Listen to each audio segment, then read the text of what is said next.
নেদারল্যান্ডসে প্রচুর ক্রিসমাস মার্কেটে গেছি আর সেখানেও বেশ বড় বড় মেলা বসে। তবে এখানকার মেলার থেকে সেই মেলার পার্থক্য অনেক বেশি। একটা পুজোকে কেন্দ্র করে এখানে মেলা হয়, সেই পুজোয় দিতে এসেছি। এটা হলো ধর্মরাজ ঠাকুর। ছোটবেলা থেকে অনেকবার দিদার হাত ধরে, মায়ের হাত ধরে এই মেলাতে এসেছি। তবে আজকে আর মা দিদাকে নিয়ে আসিনি, আজকে আমরা সব ভাই বোনেরা মিলে এসেছি। দীর্ঘদিন পর নিজের শেকড়ে ফেরার এই অনুভূতি সত্যিই অতুলনীয়।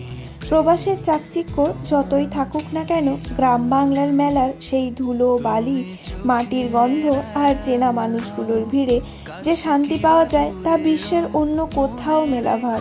ছোটবেলায় আমার সব থেকে পছন্দের সেকশন ছিল এই বই দোকানটা।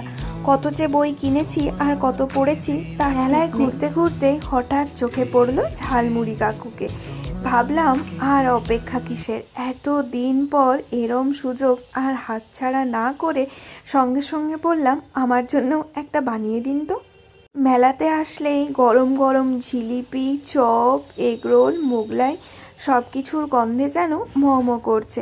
মেলায় এই সমস্ত দোকানগুলো যেন সত্যি সত্যি মুহূর্তের মধ্যেই আমাদেরকে ছেলেবেলায় নিয়ে যায়। কত রকমের খেলনাপাতি যেগুলো ছোটবেলায় কেনার জন্য বায়না করতাম, এখন যদিও সেগুলো দেখি তবে কেনার ইচ্ছেটা আর হয় না। এই মেলাটা আমাদের বাড়ি থেকে ওই 7 থেকে 8 কিলোমিটার মতো দূরে। ছোটবেলায় তো সবাই মিলে একসাথে একটা গাড়িতেই প্রায় 15-20 জন কোনো রকমে চলে আসতাম। সেটা ছিল এক অন্য রকমের মজা। আর আপনাদের শৈশবের কার কী স্মৃতি আছে এই মেলাকে ঘিরে অবশ্যই আমাকে কমেন্ট করে জানাবেন।